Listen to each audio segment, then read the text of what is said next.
Hi, എല്ലാവർക്കും പുതിയൊരു വീഡിയോയിലേക്ക് സ്വാഗതം. ഇന്നത്തെ നമ്മളെ വീഡിയോ ഹോണറിൻ്റെ ഒരു ഫോണിനെ കുറിച്ചാണ്. ലാസ്റ്റ് നമ്മൾ ചെയ്ത വീഡിയോ ഹോണറിൻ്റെ ഒരു ഫോണിനെ കുറിച്ച് തന്നെ ആയിരുന്നു. അപ്പോൾ ഇന്നത്തെ നമ്മളെ വീഡിയോ എന്ന് പറയുന്നത് ഹോണർ X8 എന്ന് പറയുന്ന മോഡലാണ്. അപ്പോൾ അത്യാവശ്യം നല്ല ഫീച്ചേഴ്സും അടിപൊളി ഡിസൈനിലൊക്കെ തന്നെയാണ് ഈ ഒരു ഫോൺ വന്നിരിക്കുന്നത്. ഇതിൻ്റെ ഒരു അൺബോക്സിങ് ആൻഡ് റിവ്യൂ വീഡിയോ ആണ് നമ്മൾ ഇന്ന് ഈ ഒരു വീഡിയോയിൽ കൂടി കാണാൻ പോകുന്നത്. എന്തായാലും നമുക്ക് ഈ ഒരു ബോക്സ് ഓപ്പൺ ചെയ്ത് ബാക്കിയുള്ള കാര്യങ്ങളൊക്കെ നോക്കാം. നമുക്ക് ബോക്സ് ഓപ്പൺ ചെയ്ത് നോക്കാം. ഞാൻ ഓൾറെഡി ഒരു പ്രാവശ്യം ഓപ്പൺ ചെയ്ത ബോക്സാണ്. ബോക്സ് ഓപ്പൺ ചെയ്യുമ്പോൾ തന്നെ മുകളിൽ നമ്മൾ ഫോൺ തന്നെയാണുള്ളത്. നമുക്ക് മാറ്റി വെക്കാം. ബോക്സിൽ പിന്നെ ഉള്ളത് ചെറിയൊരു ബോക്സാണ്. ഈ ബോക്സിനകത്തായിട്ട് SIM eject tool, user manual, back സൈഡിൽ ഇടാൻ പറ്റുന്നൊരു കവറ്, പിന്നെ ഫാസ്റ്റ് ചാർജിങ് അഡാപ്റ്റർ, പിന്നെ ടൈപ്പ് സി ചാർജിങ് കേബിൾ. നമുക്കിതിൻ്റെ കൂടെ ഒരു ഇയർഫോണും കിട്ടുന്നുണ്ട്. അപ്പോൾ ഇത്രയാണ് ബോക്സിലുള്ളത്. അപ്പോൾ ഇതാണ് നമ്മളെ ഹോണർ X8 എന്ന് പറയുന്ന മോഡൽ. എൻ്റെ കയ്യിൽ വരുന്ന ഈ ഒരു വേരിയൻറ്റ് 6GB റാമും 128GB ഇൻറ്റേർണൽ സ്റ്റോറേജുമുള്ള ടൈറ്റാനിയം സിൽവർ എന്ന് പറയുന്ന കളറാണ്. ഇത് കൂടാതെ 2 കളറിലും കൂടെ അവൈലബിൾ ആണ്. മിഡ് നൈറ്റ് ബ്ലാക്ക്, ഓസിയൻ ബ്ലൂ എന്ന് പറയുന്ന കളറിൽ. ഫസ്റ്റ് തന്നെ ഫോണിൻ്റെ ബാക്ക് സൈഡിലെ ബോഡി നോക്കുകയാണെങ്കിൽ ഒരു മാറ്റ് ഫിനിഷിൽ വരുന്ന ഒരു പ്ലാസ്റ്റിക് ബോഡിയാണ്. കൂടാതെ 4 ക്യാമറയും ഒരു ഫ്ലാഷും കൊടുത്തിട്ടുണ്ട് ബാക്കിൽ. നല്ല ഡിസൈനിലാണ് ക്യാമറ ഒക്കെ വരുന്നത്. അതുപോലെ തന്നെ ഈ ഫോൺ കാണാൻ നല്ല ഭംഗിയുണ്ട്. ഒരു സ്ക്വയർ ആയിട്ടാണ് ഈ ഫോൺ വരുന്നത്. നിങ്ങൾക്ക് ഇവിടെ കാണാം. ഫോണിന്റെ റൈറ്റ് സൈഡിലായിട്ടാണ് പവർ ബട്ടൺ. ഈ പവർ ബട്ടന്റെ മുകളിൽ തന്നെയാണ് ഫിംഗർ പ്രിന്റ് സെൻസറും വരുന്നത്. പിന്നെ വോളിയം അപ്പ് ആൻഡ് ഡൗൺ ചെയ്യാനുള്ള ബട്ടനും, മുകളിലായിട്ടൊരു മൈക്കും വരുന്നുണ്ട്. ഇനി ഫോണിന്റെ ലെഫ്റ്റ് സൈഡിലായിട്ടാണ് സിം ട്രേ വരുന്നത്. ഈ സിം ട്രേയിൽ നമുക്ക് ഒരേ സമയത്ത് 2 nano 4G SIM card use ചെയ്യാൻ സാധിക്കും. ഇതിൽ മെമ്മറി കാർഡ് സപ്പോർട്ട് ചെയ്യില്ല. ഇനി ഫോണിന്റെ താഴെ ഭാഗത്തായിട്ട് 3.5mm ഹെഡ്ഫോൺ ജാക്ക് വരുന്നുണ്ട്. പിന്നെ ഒരു മെയിൻ മൈക്ക്, പിന്നെ ടൈപ്പ് സി ചാർജിങ് പോർട്ട്, പിന്നെ സിംഗിൾ സ്പീക്കർ. അപ്പോൾ ഇത്രയാണ് ഫോണിൻ്റെ ഒരു ഹാർഡ്വെയർ ഫീച്ചേഴ്സ്. ഇനി ഫോണിൻ്റെ ഡിസ്പ്ലേ സൈഡ് നോക്കുകയാണെങ്കിൽ 6.7 ഇഞ്ചിൻ്റെ full HD+ IPS LCD 90 Hz refresh rate വരുന്ന ഡിസ്പ്ലേ ആണ് ഈ ഫോണിന് വരുന്നത്. അത്യാവശ്യം വലിയൊരു ഡിസ്പ്ലേ തന്നെ ഉണ്ട്. തീരെ ബെസലൊന്നും ഇല്ലാത്ത ഒരു ഫുൾ ഡിസ്പ്ലേ തന്നെ നമുക്ക് കിട്ടുന്നുണ്ട്. 89.1% ആണ് സ്ക്രീൻ ടു ബോഡി റേഷ്യോ ഉള്ളത്.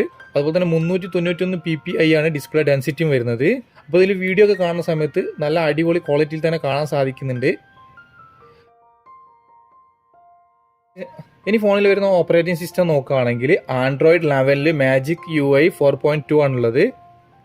അതുപോലെ തന്നെ ക്വാൽകോമിൻ്റെ സ്നാപ്ഡ്രാഗൺ 680 4G എന്ന് പറയുന്ന ഒരു ഒക്ടാ കോർ പ്രോസസ്സറും, കൂടാതെ ഇതിൽ അഡ്രീനോ 610 എന്ന് പറയുന്ന ഒരു ഗ്രാഫിക്സുമാണുള്ളത്.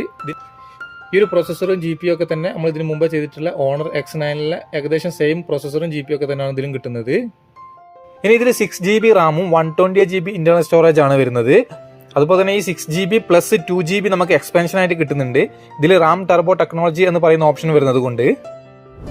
ഈ ഫോണിലെ കണക്ടിവിറ്റി നോക്കുകയാണെങ്കിൽ ഡുവൽ ബാൻഡ് 4G ആണ്, ബ്ലൂടൂത്ത് 5.1 ആണ്. ഇതിൽ പിന്നെ NFC സപ്പോർട്ട് അല്ല. സ്ക്രീൻ റെക്കോർഡിംഗ് ഓപ്ഷനും കിട്ടുന്നുണ്ട്. ഇനി നമ്മൾ നേരത്തെ പറഞ്ഞതുപോലെ തന്നെ ഇതിൽ 4 ക്യാമറ ആണ് വരുന്നത്. അതിൽ വരുന്ന മെയിൻ ക്യാമറ 64 മെഗാപിക്സലിലെ f1.8 അപ്പച്ചർ വാല്യുള്ള ഒരു ക്യാമറയും, അതുപോലെ തന്നെ 5 മെഗാപിക്സലിലെ ഒരു അൾട്രാ വൈഡ് ക്യാമറയും, 2 മെഗാപിക്സലിലെ ഒരു മാക്രോ ക്യാമറ, പിന്നെ വരുന്നത് 2 മെഗാപിക്സലിലെ ഡെപ്ത് സെൻസർ. അങ്ങനെയാണ് ഇതിൽ ക്യാമറകൾ വരുന്നത്. ക്യാമറ അവിടെ ഓപ്പൺ ചെയ്താൽ നിങ്ങൾക്ക് കാണാം അപ്പാച്ചർ, നൈറ്റ് മോഡ്, പോർട്രേറ്റിൽ ബ്യൂട്ടി ആൻഡ് ബൊക്ക ഓപ്ഷൻ വരുന്നുണ്ട്.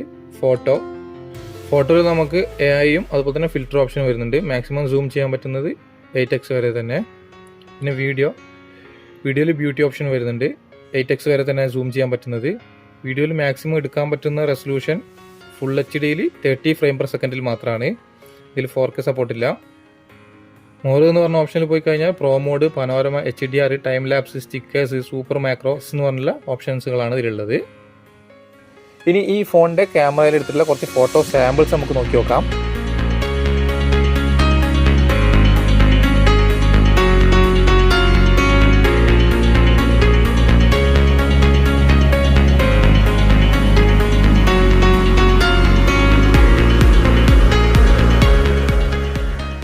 അത്യാവശ്യം നല്ല ക്വാളിറ്റിയുള്ള ഫോട്ടോസൊക്കെ നമുക്ക് ഇതിൽ കിട്ടുന്നുണ്ട്. ഇനി സെൽഫി ക്യാമറ നോക്കുകയാണെങ്കിൽ 16 മെഗാപിക്സലിൻ്റെ f2.2 അപ്പേച്ചർ വാല്യൂ വരുന്ന ഒരു ക്യാമറ ആണ് ഇതിലുള്ളത്. ഇതിലും നമുക്ക് നല്ല ബ്യൂട്ടി ആയിട്ടും ബൊക്കെ ആയിട്ടൊക്കെ ഉള്ള ഫോട്ടോസ് എടുക്കാൻ പറ്റുന്നുണ്ട്. എനിക്ക് ഇതിൻ്റെ റിയർ ക്യാമറനെക്കാട്ടിയും കൂടുതൽ ഇഷ്ടപ്പെട്ട ഇതിലെടുത്തുള്ള സെൽഫി ഫോട്ടോസിനാണ്. ഈ ഒരു ക്യാമറ ഉപയോഗിച്ച് നമുക്ക് എടുക്കാൻ പറ്റുന്ന മാക്സിമം വീഡിയോ റെസൊല്യൂഷൻ എന്ന് പറയുന്നത് ഫുൾ HD 30 ഫ്രെയിം പെർ സെക്കൻഡിൽ തന്നെയാണ്.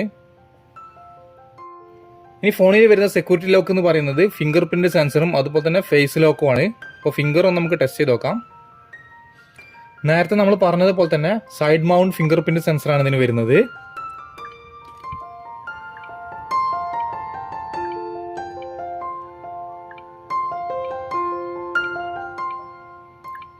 വളരെ സെക്കൻഡ് കൊണ്ട് തന്നെ ഫിംഗർ സെൻസ് ആയിട്ട് വരുന്ന ഇവിടെ കാണാം.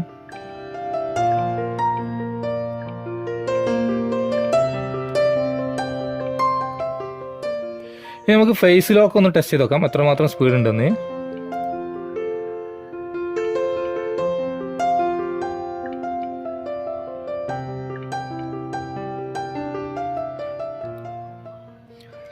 ഫിംഗർ പ്രിന്റ് സെൻസ് ആയിട്ട് വരുന്ന അത്ര സ്പീഡ് ഇല്ലെങ്കിലും എന്നാലും അത്യാവശ്യം സ്പീഡിൽ തന്നെയാണ് ഫേസ് ഡിറ്റക്റ്റ് ആയിട്ട് വരുന്നത്. ഇനി ഫോണിന്റെ സൗണ്ട് ക്വാളിറ്റി ഒന്ന് ടെസ്റ്റ് ചെയ്ത് നോക്കാം എത്രമാത്രം ഉണ്ട് സൗണ്ട് എന്ന്.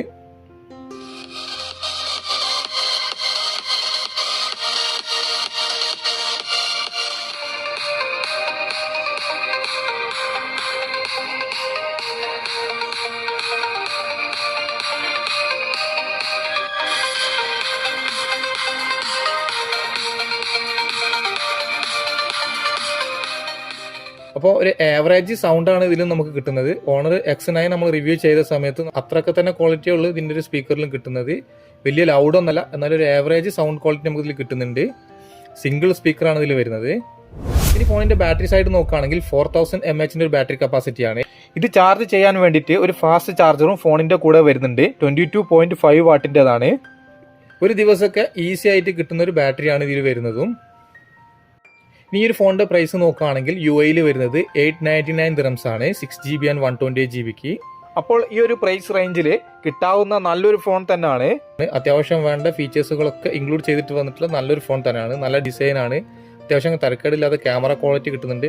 പിന്നെ ഇതിൽ എടുത്തു പറയേണ്ടത് റാം ടർബോ ടെക്നോളജി ഓപ്ഷൻ തന്നെ വരുന്നുണ്ട്. ഈ ഒരു പ്രൈസ് റേഞ്ചിൽ വേറെ ഒരു ബ്രാൻഡിൽ നമുക്ക് ഇങ്ങനെ ഒരു ഓപ്ഷൻ വരുന്നില്ല എന്നാണ് എനിക്ക് തോന്നുന്നത്.